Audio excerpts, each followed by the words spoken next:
Welcome back to Law and Crime, everybody. I'm Jesse Weber, and thanks for joining us. We are live right now in the trial of Tiffany Moss, the woman accused of killing her stepdaughter, 10-year-old Amani Moss. She's accused of starving this girl to death, setting her body on fire, and then tossing those remains in a garbage can. Joining me now is juvenile judge and trial attorney, Judge Ashley Willcott. First, Judge Ashley, I want to just start with the idea of what is the defendant doing? What do you think she's doing? You know, I don't know, Jesse. This has been a fascinating case. There was a juvenile court proceeding about her siblings with the same defendant, and she took the same approach. And so I don't know if she's leaving it up to God's hands or if she's thought, well, whatever's going to happen is going to happen. It's fascinating to me that a defendant doesn't want to be represented, yet does not ask any questions, make any opening statement, but instead is just leaving it up to the hands of the jury without putting up a defense at this point. Yeah, everything that we're hearing, they have to take as true. There's no objections, there's no controversy. And I want to ask you about this abuse. This is really sad stuff. And my first question to you is, do you think that this could have all been prevented? I mean, we're listening about different accounts where, yes, Tiffany Moss was charged back, I think in 2006 maybe, with abuse, but then this incident happened in 2012 where she, the victim runs away and there was no corroborating evidence. I mean, what is going on here? What is really going on in terms of, do you think that this could have been prevented? Is somebody at fault? Is there an agency at fault? You know, Jesse, I absolutely think it was preventable for this reason. They're showing all of the history, and lots of people touched this girl's life, law enforcement, juvenile court system. All of these things, defects, touched this girl's life.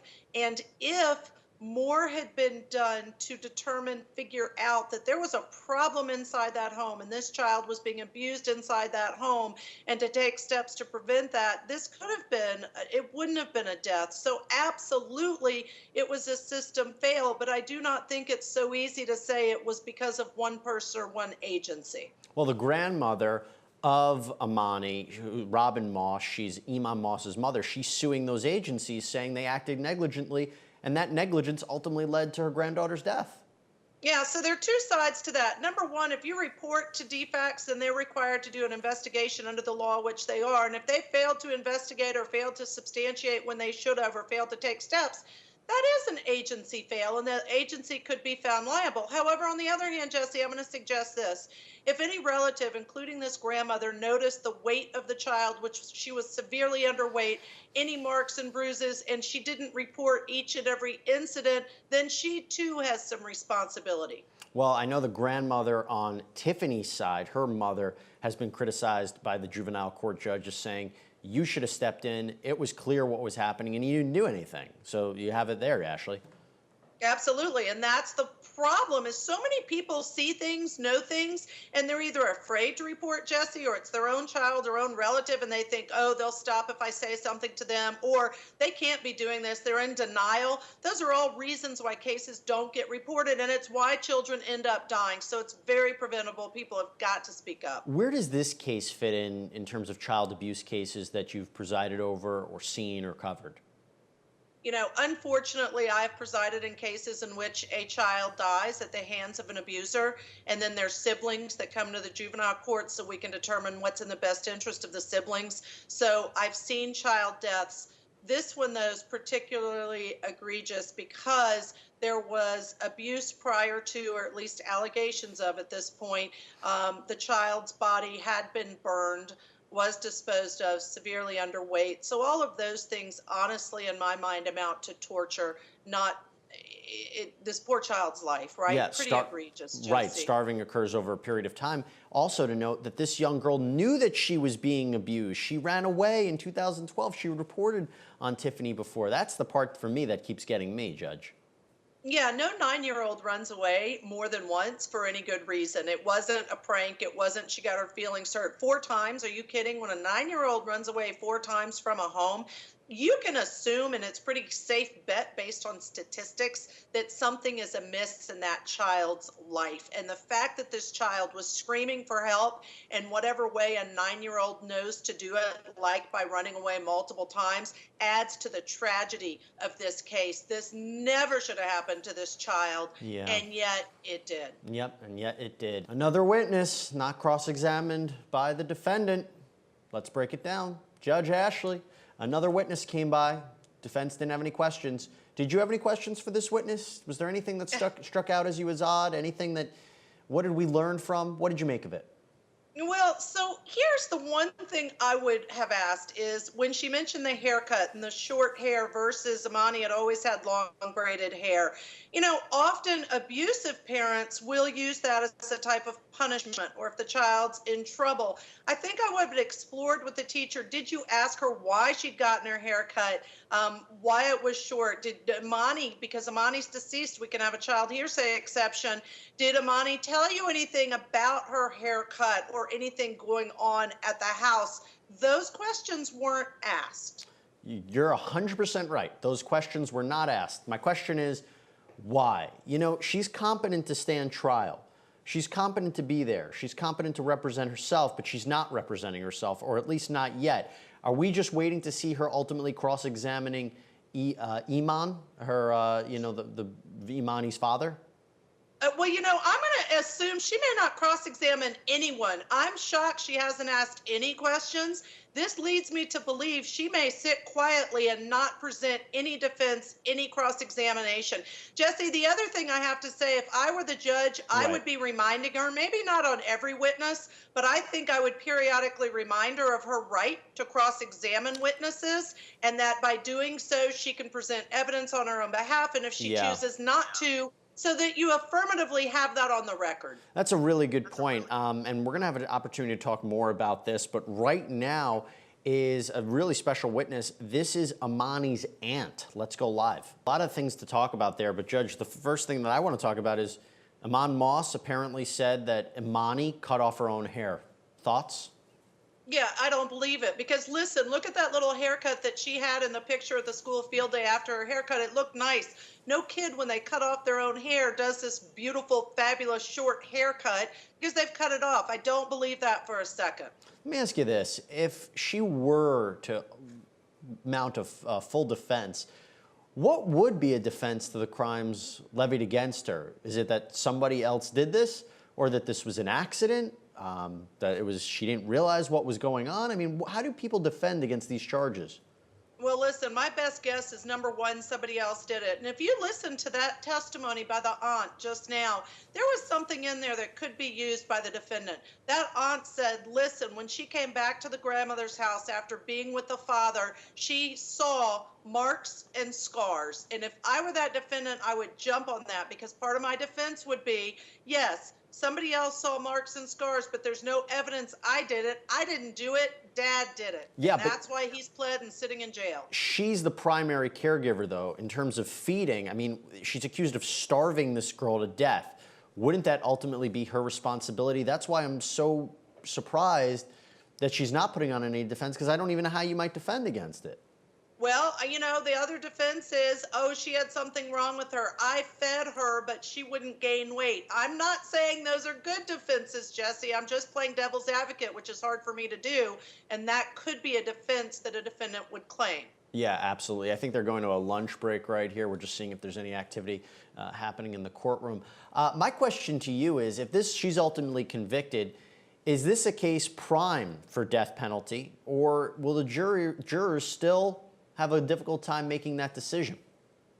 Boy, you're asking the wrong person, Jesse, because I personally, if there's a conviction on all the charges and the death penalty's on the table, I personally see no reason why she may not receive the death penalty. Granted, there have only been 3 women put to death in the state of Georgia.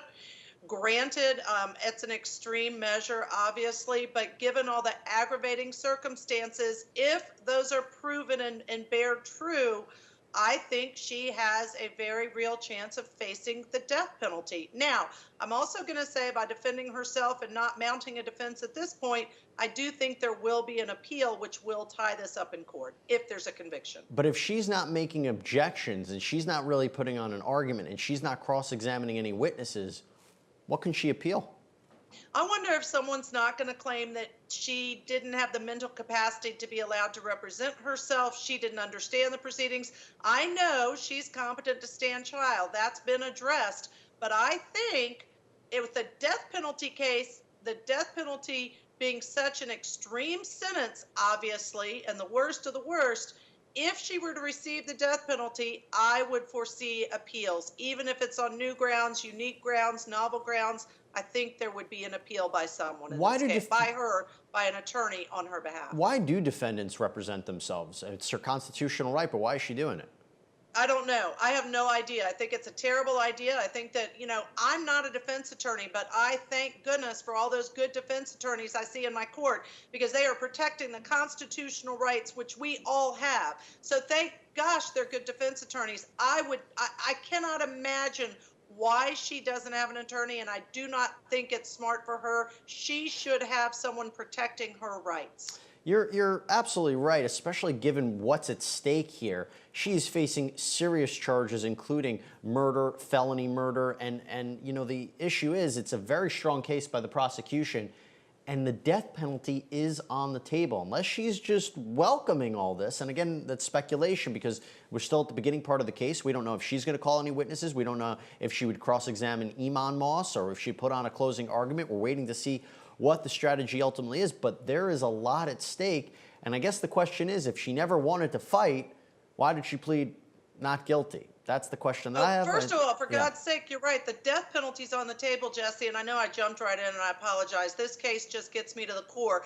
I can tell you that here's what I see as a judge. There are defendants that come before me that say, listen, it is what it is. I'm leaving it up to God's hands or fate, depending on their religious preferences. Sure. I'm not going to plead guilty to anything, but I am leaving it up to God. I am leaving it up to fate. I will see what happens, and I will handle the consequences of whatever the jury decides, whatever the court decides. They're in the middle. They won't plead. They won't say they did it, but they don't fight against whatever the jury court decides. Look, that may be what's happening here. I believe she had said at one point she's letting God guide this process, and maybe we'll learn more what's going to happen. As the prosecution laying out their case against the defendant, I'm back here with Judge Ashley Willcott. Now, one of the things that's interesting is obviously she didn't provide an opening statement, but here's the thing. What happens if she decides to take the stand and she's representing herself? What would happen? All right, so required to do so. If you decide to take notes, please remember that notes statement and use that statement as her testimony. Now, the only real objection you generally hear is if it's really not relevant to this crime, to this incident. And then remember, if she chose to do that, anything she testified about, the DA's office would have the opportunity to cross-examine her. Right, they'd have a field day with her, so I don't think she will do that, but it's interesting to note. The thing that I'm waiting to see, and I'm curious what you would make of this, is if Iman Moss ultimately testifies against her, because he already pled guilty to his involvement in the death of his daughter Imani, what would that look like? So she would be cross-examining him? Well, that seems pretty incredible to watch. Yeah, it would be incredible to watch. I don't think she'd ask him questions. I would expect him to testify for this reason. He did enter a plea. He did not get the death penalty as the result of entering the plea. I completely expect that the state will call him to testify. And I don't expect, based on her behavior so far, that she'll ask him any questions on cross-examination. But hey, truth is stranger than fiction. We'll see. Well, I don't know. I'm thinking maybe she may and try to point the finger at him and that he's the one who's ultimately responsible, because the witnesses so far, it really doesn't have a ton to do with the starvation yet, right? It has more to do with the abuse beforehand and her behavior. But yes, a little bit of the starvation, but maybe it's really she'll point the finger at him. Yeah, she might. Absolutely. And I think if she does, then what we're going to see play out in court is going to feel like we're in the middle of their argument, right? Or their personal conversation about, I didn't do it, you did it. So It would be fascinating if that happens to watch. And also, if she puts on a closing argument, right? She has to do that at the very least, no? Nope, you don't have to. I don't think she will. Honestly, at this Okay, point, I don't would she think fight? she's Would she gonna fight if she gets convicted? Would she fight in the sentencing hearing and try to not get the death penalty? I don't know. I almost feel my gut is this is a defendant that's going to do nothing and, Yep. and accept whatever consequences she gets as a result of her doing nothing, which makes me even madder, right? Because here she's doing nothing. She killed a child Yep. and then she did nothing to protect or help that child. She's doing nothing to help or protect herself. And Judge Ashley, it kind of looks more and more like that might be happening, but we're going to have to wait and see. Now, stand by. I'm going to be signing off. Bob Bianchi is going to be signing in, and he's going to guide you through the next chapter of this case. We'll be right back.